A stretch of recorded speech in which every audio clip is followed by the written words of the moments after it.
Welcome to another episode of Everybody's Got Something. I'm your host, Seth Hoffman. Today's guests are Mark Acosta, lead director of Studio 519 and Channel 27 Public Access, and Stephen Calvin. Mark and Steve, creators of Movilith, a show about movies. Let's get into it and have a good time.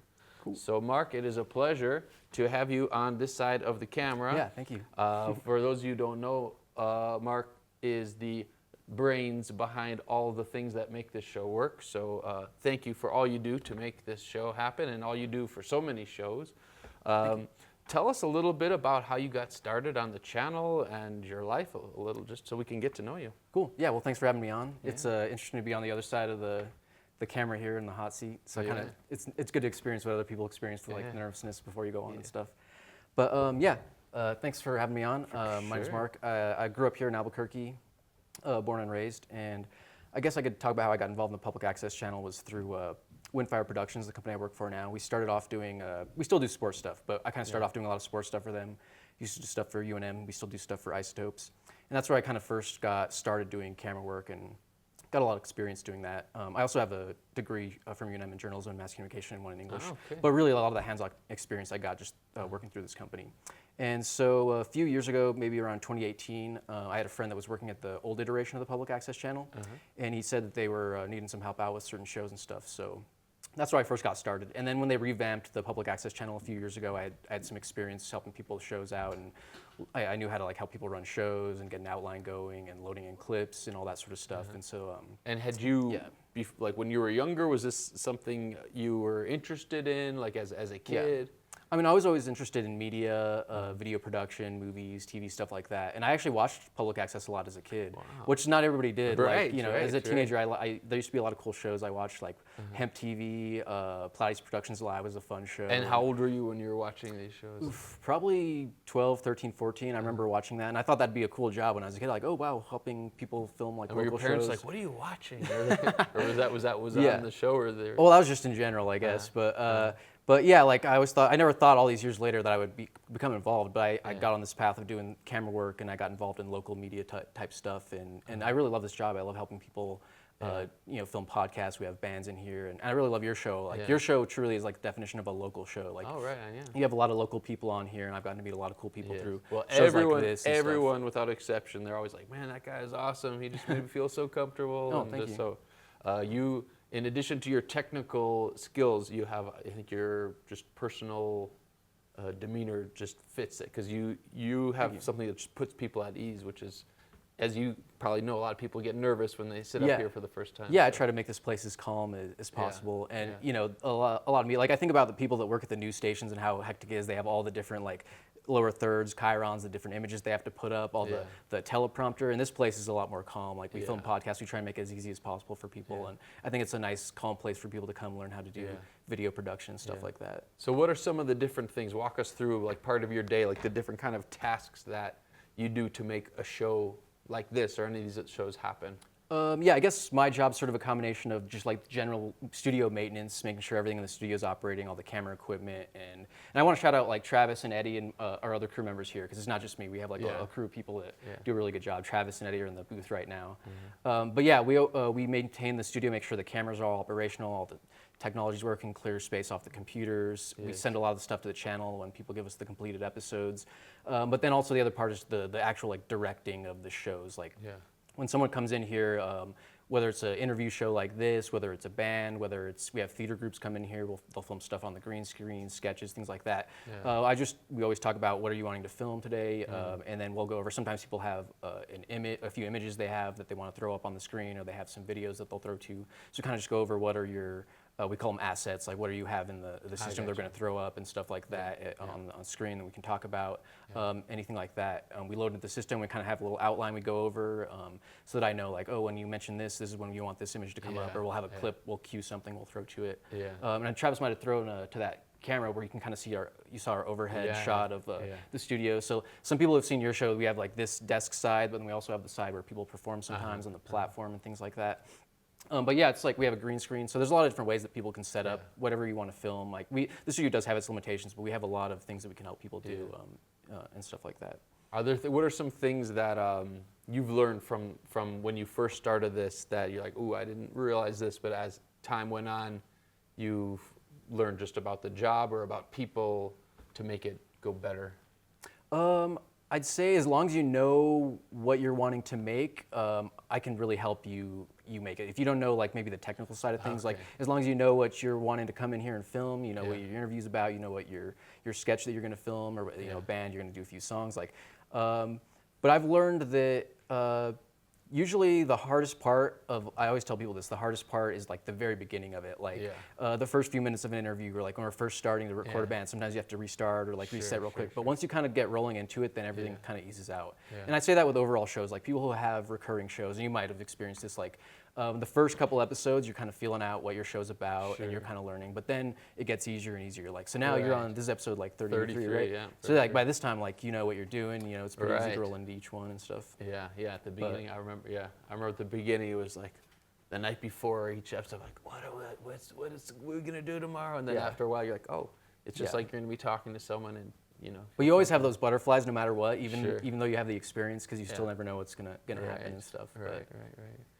One thing that I'm always amazed, and I don't know if you were always so good, is how much you're listening. Like sometimes we'll be talking, I'll forget that we even mentioned that there was some clip that we wanted to show, and you'll just be hearing like, oh, that was the perfect time to play it, and just sometimes was that you try always and find a something spot where Did you were you always naturally good, or do you learn? No. A lot of that stuff takes experience. I'd say just doing show after show after show, you learn how to cut between conversations, how to make it look good. Like, you know, you'll be on somebody's close-up, but if somebody says something funny and everybody's laughing, you want to cut to a wide shot so you can kind of see everybody's reaction. And it just takes experience. And after you've been on what we call the TriCaster, it's like a switchboard where we switch between cameras. It's kind of like live editing. We have all the camera feeds and kind of just switch between them as we're talking and stuff like that. And you just kind of learn how to make it flow and make it work well. And do you ever have someone who is like really stressed out or something, and you have to calm them down? We've had people. Some people get kind of nervous. They think they need to do everything in one take. Like some people for a show, they'll do their opening monologue and then they'll get into the interview. And I tell them, it's like, we might have to do that opening monologue 4 or 5 times to nail it. But some people get kind of nervous. They're like, oh man, they do like 2 or 3 takes. They're like, oh man, I'm messing up. I'm like, no, it's fine. Like no one's gonna see this. Like, you know, we edit this together and all this stuff. Like it'll be fine. Like, I try to that's one of the greatest compliments I've got from people is telling me that this is like a soothing place. Like it's a calm place to come learn how to do. Because I mean, you would typically, I wouldn't think a TV studio would be a calm. You'd think it's just, it's going to be stressful, this and that. So that is something I think that comes from you, that I think you set that tone and climate for everybody. Thank you. And that's what I want a public access, a community access station should be and stuff. That's awesome. And so, so tell us about some of the stuff so a lot of the stuff, of course, happens in the studio. But then some of the things you're like out in the field or the public access isn't just stuff we film here. People that have music videos, short films, anything they've done on their own, they can give to us and we'll air it on the public access channel. So like we've had people here like film poetry slams out there, they'll film bands, and they can give us stuff, and this is all about local people and stuff here. And in that vein, I just want to give like a shout out. I have like a new project I'm sort of working on, is archiving some of the old public access channel stuff. So if anybody out there has old public access channel, I'm talking about like Hemp TV, Reeferhead, Platy's Productions, some of those old shows that used to air. I'm not so much like the conspiratorial stuff, but like some of the more fun stuff out there. Some of them.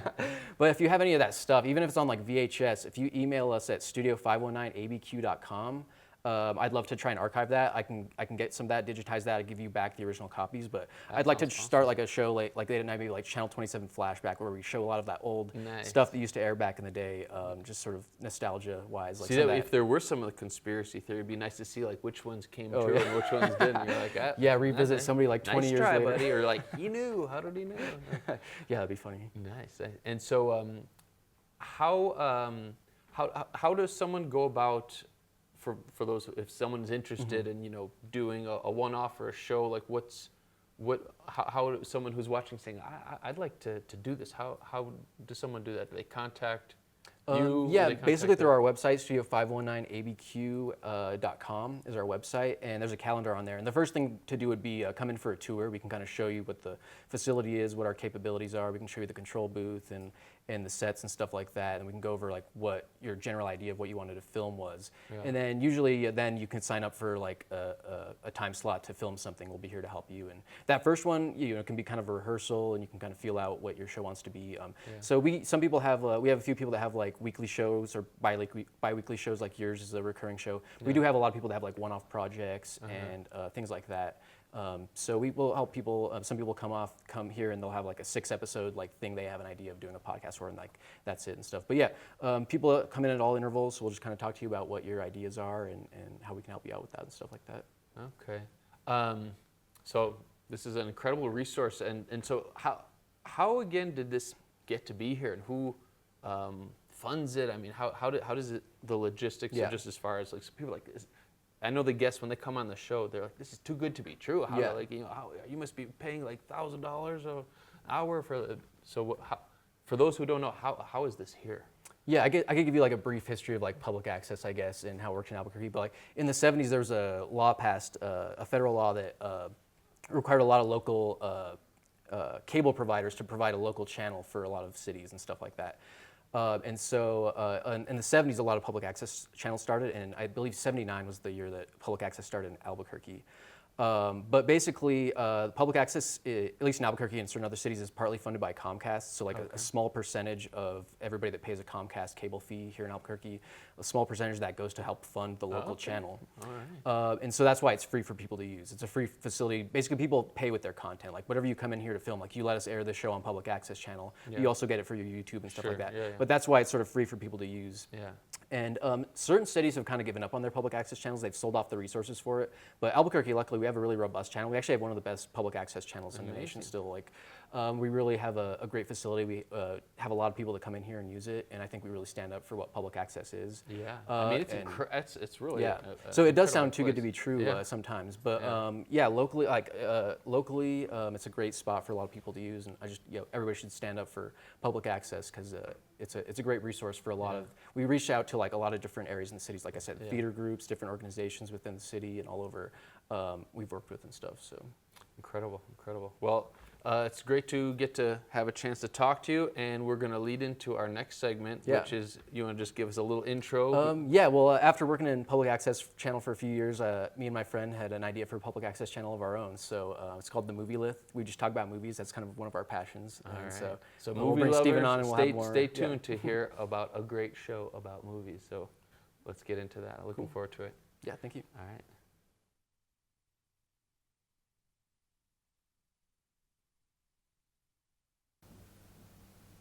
All right, we are here with Mark and Steven, the creators of Movilith.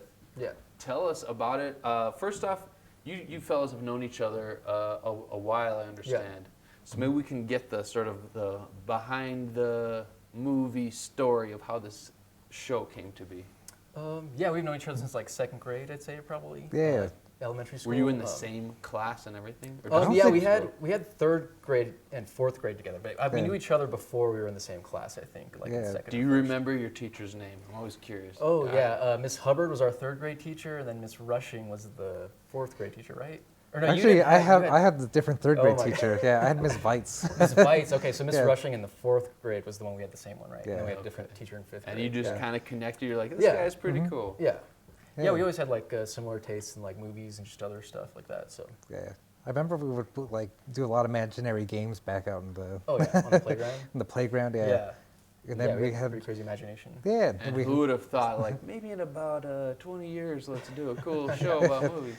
Oh yeah. Well, I think it's like in middle school we started to like really talk more and more about movies, and what was interesting was how like we both knew a lot of these kind of more adult themed movies compared to like our other friends who were like, oh, our parents wouldn't let us watch that, and then we were like, your parents didn't let you watch movies? Do you remember like some of the titles that came up back then that you're like, oh, this guy knows this movie? He like. I remember like a movie like Braveheart or something that my mom let me watch when I was younger, and I remember certain other kids, or like South Park. Not necessarily my mom would let me watch that one. I kind of snuck that one a little bit, but no, I remember like talking to other kids and being like, hey, you guys watch South Park? And some kids were like, no, and some kids were like, oh yeah, I watch South Park. But I do remember us, like, I think our sort of movie knowledge, even in middle school, is maybe a bit above average to some other kids, because we watched a lot of movies, and I think both of our parents we're big movie buffs, and that's kind of what got us into it. But I remember my mom would, she let me watch a lot of movies by the time I was like 12, 13, 14. Yeah. Like she was gonna let me watch like Boogie Nights when I was like 12 or something, obviously. But like when I was like 13, 14, I started to get really into like The Godfather and Scarface and movies like that. And my mom was like, yeah, you can watch movies like that, and like Tarantino stuff, and like that was like what I was really into. Quit asking about Boogie Nights, I told you. Yeah. No, You ask me every day, come on. But we'd be like quoting like scenes from the Breakfast Club and the Shawshank Stupid, Redemption. worthless, like, no good. Like one funny story is like I remember you sold me this tape recorder, and then I sometimes at home like two movies we were obsessed with in middle school were Reservoir Dogs and The Breakfast Club. Yeah. I mean, So good choice. I remember I used to go to the tape recorder and play them, and I would just like record dialogue from both those movies, and then in the middle of class I would just hit their tape recorder, like it'd be quiet, and I would just hit like a line and be just like, No. stupid, No, you wait. What did you do? yeah, we used to just play like not In like the middle of not to be like class? mischievous, but like we were just like in a group and we'd just be in the middle of class. I'd hit play on a thing and it would just play a line. From Like the when the movie or something. teacher was up there doing. Not it? like loud. It'd just be like us. It'd just be like us in our corner laughing. Does anyone but, have anything to say of your students? I do. Wow. But yeah, those two movies we were like really into in middle school, and then like Platoon was another one we used to talk about a lot. And then Apocalypse Now actually too. yeah, definitely. Vietnam movies is like one of our favorite genres, and that's like one of our first episodes we did. Episode 3 was Vietnam movies. So. Yeah. Wow. Okay, so in middle school you kind of were connecting over movies. Very cool. Okay, so then how did the idea? When was the seed planted or the conversation? Hey, maybe we should do a show about this. When was it something that you thought of the idea and then just went ahead and made the first episode, or was it for years you'd sort of been talking about the idea? Well, I guess it really started when I had a job at the public access channel, and that kind of gave me the idea of like if I had access to all these cameras, all this stuff. Like if I ever had a show, what would I want it to be? Sure. And I mean, I've always loved movies and talked about movies, and we've always talked about movies. So that was where the idea kind of came. Like, hey, So we you just had a show. threw the idea. Yeah, and I've always like, there's a lot of great people on YouTube that like do cool videos about movie, like video essays and like deep analysis. Not that necessarily we to go super deep. Like our show like recommends a lot of movies, so we try not to do too many like spoilers and try to get movies out there for people to see. You have one episode, Yeah. spoilers, the whole episode. Yeah, Bruce we Willis do was give not a even spoiler on it. alert. But yeah, as you can see, there's some like this is like the promo from our channel. The idea of the Movilith, it's a play on the monolith from 2001: A Space Odyssey. So we call it the Movilith. And the idea is that just like the monolith, it's kind of like this spaceship, and the show is inside the spaceship. Yeah. But it has like limitless possibilities, all these different rooms. That's a correspondent Bill. He'll be on the show sometime soon.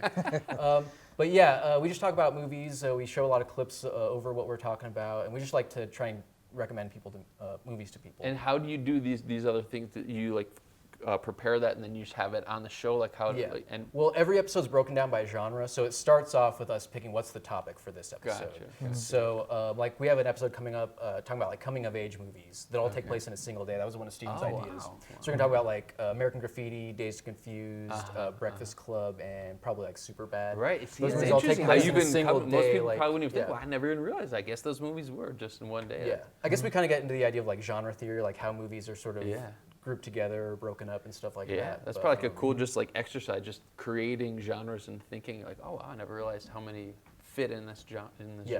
And so, what was the when you first came up with the show? Did you have an idea right off the bat what the first episode would be? We thought about mafia movies just because that's a pretty good topic that a lot of people know. Yeah, it's a classic American genre, and like we love movies like Casino, Goodfellas, and stuff like that, and Godfather. So that was a good one to start off with, I think. And then we moved on to Vietnam movies. The last couple we've done are space movies. Like we talked about like Apollo 13 and The Right Stuff and Hidden Figures and stuff. Historical space. Yeah, historical space movies, not necessarily like sci-fi, like definitely like Yeah. rooted in reality and stuff. And then we started talking about like The Martian and Gravity, which kind of take it to the next level. But yeah, we have like a list of like 50 topics that we have ideas for and stuff. But it's just like going down one by one. All right, well, hopefully this will be for years and years to come. Yeah. That sounds awesome. And so what's the process once you identify the genre for that episode? You guys say like, oh, let's meet for coffee, or we do something, let's kind of, or do you just say, all right, let's choose our movies and just kind of have a conversation about it? What's the process? Pretty much is that. Like we'll meet for like a drink someplace or just meet at each other's homes and just go over them. Yeah, we pick the topic and then we'll decide like what movies. Usually there's like within a topic there's a bunch of movies. We got to kind of narrow it down. We found like the sweet spot is like 3 to 5 movies. Gives us enough because our show's about an hour long, so it gives us enough time to talk about each movie without having to rush it too much. But yeah, we try and narrow it down to like what are the essential movies within this topic that we want to kind of talk about, and then we'll kind of go over that. Yeah, and then we'll rewatch them just to give ourselves some refresher, and so we can like have the a full little, movie. Like yeah. Yeah, oftentimes it's movies we've seen before. There might be a couple movies we haven't seen before within the topic that we know are like important. But usually, we'll rewatch all. And the you guys movies, get together and hang out and watch it to chat during it. And kind of Yeah, like sometimes a lot of times we'll watch a movie together, and a couple times we'll be like, oh, we'll watch this movie and this movie on our own, but we should watch this one together. Like when we did the Vietnam episode, we watched Apocalypse Now together because that was. Because then you might have an idea. Oh, we should definitely include something about this scene. Yeah, or something yeah. Like So we kind of make a few notes, and we just have like certain questions we might ask, or like certain things we thought were interesting or thought provoking about it, or things we want to say. And usually that provides enough conversation to do the whole episode. And then in editing, we take a lot of the clips of what we're talking about and we kind of put it over and stuff. But. So I have a question for each of you. Maybe you're all wondering, but it might be a difficult favorite movie. And I know it's like, how can you ask? How can you say? And it doesn't, of course, doesn't have to be the number one, or like for each of you, what are like a couple things that come to mind? I always tell people it's hard to narrow down to one single favorite movie, but one movie that was one of my favorites for a long time and still is definitely like my top 10 is Fear and Loathing Las Vegas. I really liked that movie as a kid. I got like really into Hunter S. Thompson and like how weird he was, and that whole movie is just about like letting your freak flag fly and stuff. And I really liked how weird and out there that movie was, and like just movies like that I got really into, like weird. Like, and how old were you when you saw that? That movie, I was in the 9th grade. So how was like 14, 15 in the 9th grade? That's when I saw that one. All right. Okay. One that kind of stuck out to me, I guess, was Apocalypse Now. Yeah. And the reason why it stuck out was like I was introduced to it at a young age, but also like I was going, peeling back the different layers of Apocalypse Now and how like it's kind of based off of Joseph Conrad's book Heart of Darkness, and I read that book back, I guess, in high school, and I didn't know that they were related till like around high school. Right? Okay. Yeah, and then I don't know, just like, and then started reading, like looking more into the documentary and the style and like how. Like Francis Ford Coppola had to go about making it. Yeah, Hearts of Darkness. That was pretty interesting, and I think knowing more and more about like the behind the scenes as well, like seeing such a beautiful, like how dark it is, but also like I don't know, it's what really stood out to me and what I really thought like this is cinema. This is something that I would like to try. Apocalypse Now, for example, was that something after the first time you saw it, you had that feeling, or I know a lot of times it would take, there's something about it, like I need to see that again, and after you see it a few times, then you realize, okay, this is. I would say so, yeah. Like I don't think I probably liked it as much the first time, but over like continuous like rewatchings, it's definitely grown more on me. And it's interesting. Most movies need to be rewatched. Yeah, I remember. Go ahead. Yeah. I've met people that say like, oh, I only need to see a movie once and I get everything I need from it. But I think like the best movies, they should definitely have an impact that first time, but you should be able to watch it 2, 3, 4, 5 times and get like a little bit of something new every time. Yeah, I remember something that stands out. The first time I saw the movie Napoleon Dynamite, I just remember walking out thinking, I was like, this is so strange. I wasn't even sure if I liked, but then something drew me to go see it again, and that was one of my favorite all-time movies. But yeah, I've had movies like that, like The Revenant. I remember the first time I saw The Revenant, I enjoyed it, but I didn't fully get the impact of that movie. And then I saw it with my mom at the theaters a second time, and the second time I saw it, that's when it really hit me, like the full impact of that movie. But yeah, sometimes even the first time you see a movie, it might kind of go over your head, but sometimes you just got to give a movie another watch. It seems like in art in general, it seems like back in the day, like albums were made to listen in their entirety and hear many times. Now it's sort of like movies, song, everything have to be this flash that right away you see, you're like, oh, okay. And it's like sort of like a lost art of the subtleties that you two I see in these movies. Yeah. So maybe tell us some of the genres that you've done so far, and maybe some of the ones that are perhaps upcoming. So we started off with mafia movies, was like an overview, but then the second episode was specifically Scorsese mafia movies, because he has like so many, like half of the movies, the best mafia movies are his. Third episode was Vietnam movies, and then the last two, like we said, we've been exploring space movies, which started off with historic space, goes to like the next level, and then perhaps in the future we'll do a third episode where it goes into like true sci-fi space movies that are still like rooted in NASA, like Sunshine and like 2001: A Space Odyssey. We mentioned the coming of age ones coming up. We have an idea for our next one, which is about like stoner comedies. We'll talk about like Cheech and Chong and like Harold and Kumar, Pineapple Express and stuff like that. Something on a little lighter note. Yeah, like it's funny because like our first like 4 or 5 episodes are all about like genres involving like death, people dying, Vietnam, mafia movies, outer space. So we want to do like a lighthearted one. So like we want to do a few more comedies and stuff. But yeah, we'll get back to some of the more heavy stuff. But other topics we have like an idea. I would love to do one about like Shakespeare movies, like the best Shakespeare movies. Sure. We have some ideas about like movies about movies, like movies that are about the process of Right, making, like right, Ed right, Wood right. and movies like that. Right. Yeah, like there's a lot of other ones. And we've thought about doing like cultural movies, like Mexican American movies and indigenous movies is a topic we have coming up at some point, hopefully this summer, and stuff like that. Yeah, it'd be cool. What a cool thing! What a cool thing to have the idea to do it, and now it's not only cool to have it. Just I'm sure you're always thinking about, like, oh, this could be a cool idea for a show or something like that. Yeah, definitely. Yeah, there's so many topics to choose from. But we've learned you really got to like laser focus sometimes, like on whatever the next project is, and like really hone in on that. Right. Imagine once you watch the episode, you're like, oh, next time we do it, we should. Yeah, we've actually thought about Vietnam because like there's so many more Vietnam movies that we want to do would love to just expand on. Yeah, part one we talked just about Apocalypse Now, Platoon, and Full Metal Jacket, which are like the three. That's like the trifecta of Vietnam movies. But beyond that, there's so many more, like Hamburger Hill, Born on the 4th of July. There's a lot of modern ones that have come out in the last few years. That are great. So yeah, we'd like to. A lot of the topics we find we could do like a part 2 or a part 3. But we kind of like want to jump around, and sometimes we'll kind of come back to it. But yeah, definitely look out for Vietnam movies part 2. Okay. And do you go see movies at the theater still? I know. Yeah, all the time. Okay. Yeah, Definitely. Yeah. Because I know, like, back in the day, that was like a huge thing, and now, I mean, it's still a thing, but or is it? Maybe I'm missing it. Like, yeah, there's still a lot of people that go to the movies, I think. Maybe not as much as they used to, but we go to the movies a lot. We have a friend, Abel, who did the music actually for our show. Shout out to Abel. But we go to the movies with him a lot. He's like one of our movie buff friends and stuff. But yeah, there's still a lot of people that go to the movies, especially like on opening weekends. See, they used to have those theaters, those discount theaters. I used to go a lot. The more. dollar theaters. They don't have the those one on the west side. That was like one of our favorites. Yeah. I mean, because then it's like, okay, if it's a bad movie, I just lost like $2 hours of my life. It's not like a yeah, my dad used to have a joke. He's like, I paid a whole $1 for this movie. I'm walking. Nice. Yeah.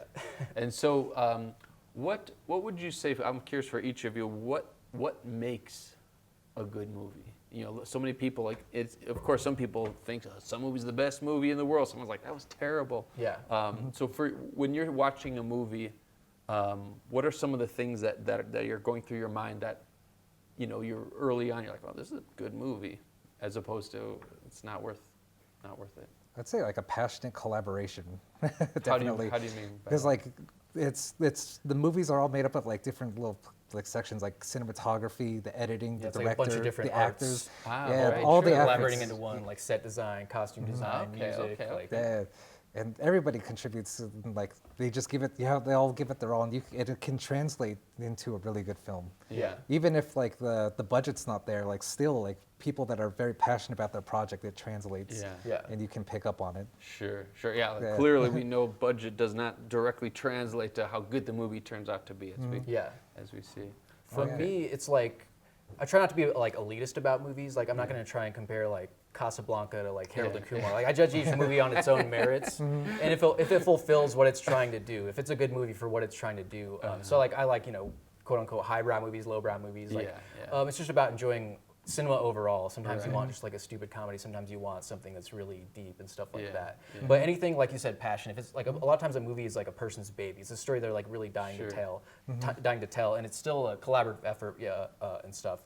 But yeah, it's like somebody has a vision and they have this like story that just like really, really want to tell. Yeah. And I think some of the best movies are like you don't even understand like why would like a movie like There Will Be Blood you know, why would you want to make a movie about like this oil man? Like what did Paul Thomas Anderson see in this story? But when you see their vision, you see like what he saw in that story, and it's one of the best movies ever. Like, so sometimes people have this like really specific idea of somebody in a very specific story, but what they see in it is just like the human story that everybody can relate to, I guess. And I know for seeing a movie, sometimes you see a movie and you're like, oh, these are just like some actors playing a part, and sometimes you're just bought into it, just the way they're doing. You're like, this is this character, this is what's going on. Yeah. And I don't know what that ingredient is that just brings you into the movie. Do you have any insight about that? Like, you were watching a movie, you're like, oh, that's such and such actor, and they're, you know, you can imagine, you know, they're playing their part, but. I feel like a lot of movies have to have this, like a lot of movies or great movies or shows. Like we talk about shows on our show too. So like great like HBO shows and stuff like that. Yeah. But like a lot of the best movies and shows to me have like a little weird thing that makes it like because like it's like the icing on top of the cake. Sure. I can give you a couple examples. It'd be like like the briefcase in Pulp Fiction. Like, So what you were saying, like as soon as you were saying it, like that came to mind, just different parts of that movie. So like without the magical element of the briefcase, right? Like that movie's still like one of the best movies ever, right? But like that little element of magical realism puts this whole layer over the movie that like makes it just a little bit different. And there's a ton of different shows and movies that have something like that kind of pushes it from just being like a normal sort of thing into like something like, I really like the show The Sopranos, and the thing that show does is has all these surreal elements, mostly through like dream sequences, but there's other ways they do it where they just get sort of surreal every once in a while, and that's the thing that sort of pushes it into that, like makes it extra special, I guess. But yeah, for me, a lot of movies you got to find something that just pushes it off into like a weird direction just a little bit or something. And what do you feel about like how the role of a soundtrack in a movie? I think that's one of the most important things. Definitely. Because I love movie soundtracks, and it definitely pulls it all together. And especially, there's certain like, people that make the soundtracks that I can think of that like, Ennio Morricone does a really good job of that. Yeah. Clint Mansell. And when you say make this, they mean they like choose the songs, or they compose it. Yeah, they compose it all. Gotcha. Yeah, they composed an original piece for the film. Gotcha. Whether using like composed music or like music that you found, like Scorsese uses a lot of just music that already exists. But it's such an art to that of like how that can. There's like an interview with Quentin Tarantino where he says the most cinematic thing a director can do is put the right images to the right music, and when you put the two together correctly, it just like that's like true cinema. He comes to mind as Quentin Tarantino is how. The music, the soundtracks are such a.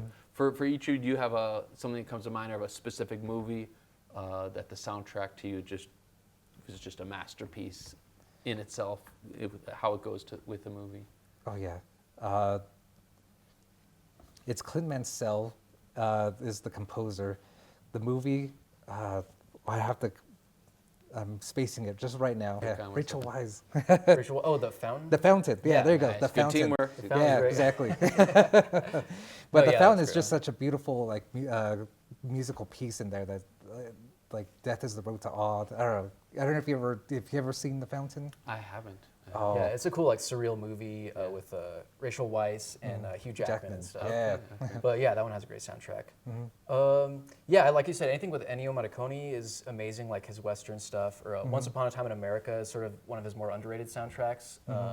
But he's great. I do like a lot of when directors like Tarantino or Scorsese use music that already exists, because sometimes just finding the right like rock song or something, putting it in there is amazing. So I can't necessarily think of a specific one from like Tarantino or Scorsese that I love, but all of theirs are great for sure. I was speaking of soundtrack. I was just watching this interview with Huey Lewis, and I never knew that. Back to the Future. Back to the Future. The Power of Love. He was asked to write a song for the movie, and originally they were saying it should be called Back to the Future. I'm not writing a song called Back to the Future. Like, well, just write whatever you want, and it fits. And they're just talking about how it fits so well. Yeah.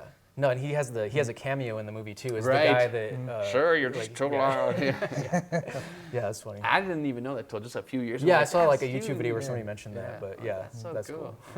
So, do you think does the idea ever come of like we should make a movie? Like I know you've made some back when you were younger. Is that something that's we used to make some like short films when we were younger. Yeah, I'd love to like. Right now, we're mostly concentrating on like making a really good show about movies, but I like the idea of some point making some short films and stuff like that. Like we have so many resources here at the Public Access Channel.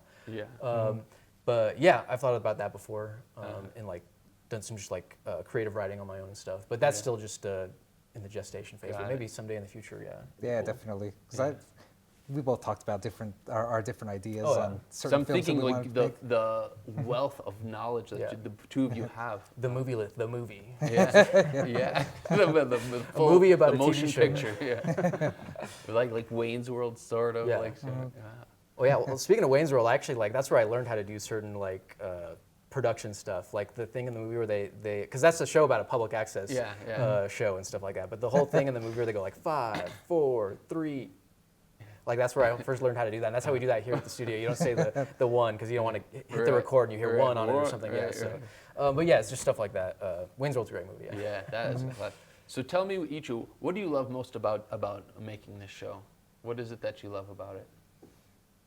I'd say I guess I like just raising awareness about movies out there. Like I've heard like the best compliment compliment I've gotten from people who've seen the show is that people have actually watched a couple of movies we recommended. Like one of our friends watched Platoon because after we recommended it and stuff. But like the idea that certain people are watching movies we're recommending, like I really like that idea.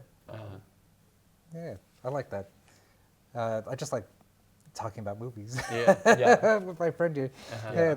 I mean, what a cool thing to take something you enjoy. That's why I'm so blessed to do this show. Is like, I think it's so cool to talk to people about things they're excited about. And also, you have one of the best shows on the channel here too. Like all the you. people you interview, like all the local people you've had on the show are really cool. So. Yeah, I mean, how cool? Because I mean, I think the most amazing thing is get to hear people's stories of what inspired them, and then getting to, because so many people, life is about just gloom and doom now. But there's so many people doing exciting things and things they're excited about. It's like, say, World War III is coming or an asteroid's going to destroy us. Well, what did you do up until then? I mean, and that's like our show. We try to be about positivity as well because like there's so many YouTubers out there that are just about like negative about movies, like Cinema Sins or like Nostalgia Critter. People that are just like they're just like, oh, I hate this movie. All they do is talk about how much they hate this movie. But like we wanted to make our show like if we're talking about a movie, it's a movie we like and we're recommending and stuff.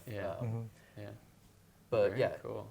But I like that your show is about positivity too and stuff like that. Yeah, So. I mean, I think the negative stuff they've got covered out there. For sure. There's no shortage of that and all that. But I guess we should mention our YouTube page because like our show airs on the public access channel Thursday through Friday at 7 o'clock and 11 o'clock locally. But you can find our episodes on YouTube, just youtube.com/@themovilith.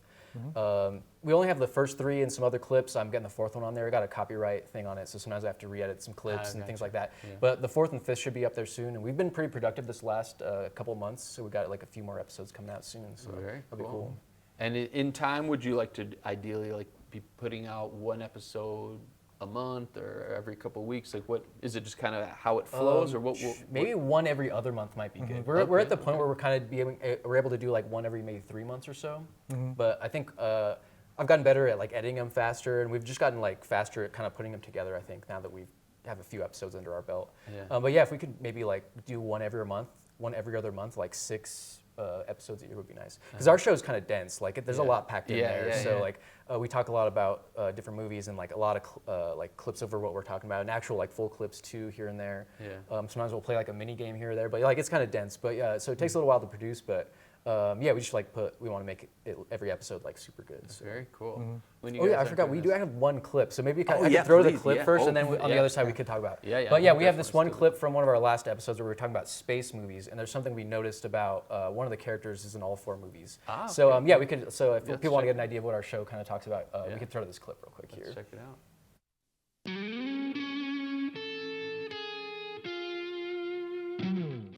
One thing that I noticed is that there is one character in all 4 movies, and that character is Deke Slayton. He was one of the original Mercury astronauts. He was played in The Right Stuff by Scott Paulin.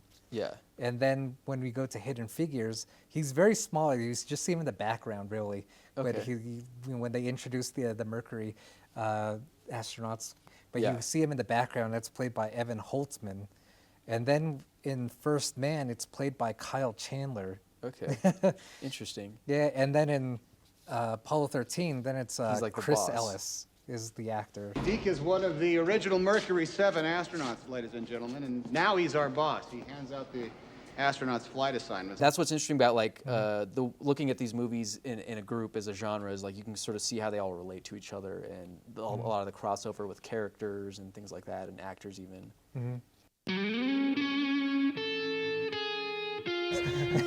Incredible.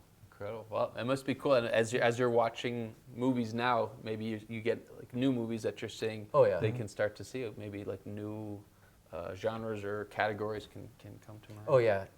When you're watching movies, it always begets like more movies. Then you always open yourself up to more like filmmakers and more movies within a genre that you want to see. So your list should always kind of be growing if you see good movies. And are there still today? I mean, sure there are still some good. What do you notice about movies coming out now? Is obviously it's shifted a lot from. I'd say maybe just the industry's a lot different with like the streaming age.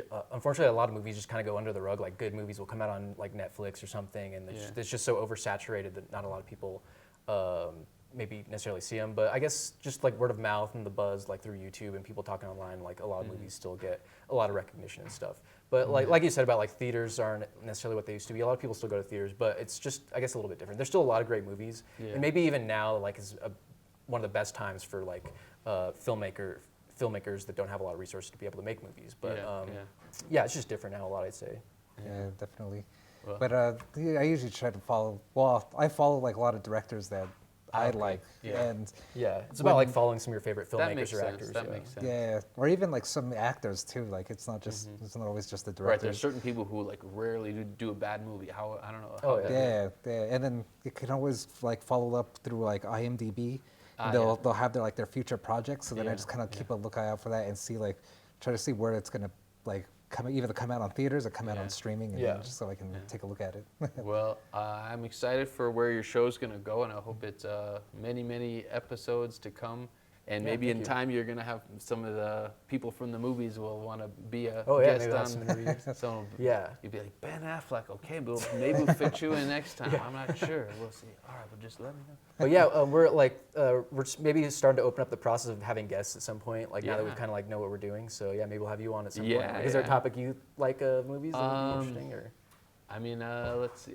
I love 80s movies. I think 80s, early 90s. Yeah. Like a lot of times I'm looking for a good movie. Like, just seemed like there's so many gems. Oh, totally. And another category is like movies that are amazing that clearly have a very small budget. Like you watch it, like that must have cost so little to make, but it's like, why is it so good? Yeah. And then of course the other end where there's a crazy budget and it's just like, did they put any time in the writing? I don't know. Yeah, totally. But something like that. Those are some possible ones. Baseball. I used to love baseball. Nice. Yeah, we thought about doing a sports episode, picking like specific sport and like doing some. Well, let's talk. I love the show already. I would love to be a guest one day. Yeah, that'd be cool. All right. Well, thanks so much for being on the show and talking about your show. Yeah, thank you very much. And be sure to check out. You'll get great insight about movies, and maybe you'll send them a message if you have an idea for a show. And just keep at it and sharing the goodness. And glad you're doing something that you love. It's always so inspiring when people are working on a project that they're genuinely excited about. I think that comes across and it's contagious. So blessings to it and all the best. And just great to talk to you guys. Yeah, thanks for having us on. Thank you. All right. Everybody's got something that nobody else has got. Everybody, you're the only one. Everybody got something that's just your style. Everybody got something that makes you smile. Everybody got something that makes you laugh.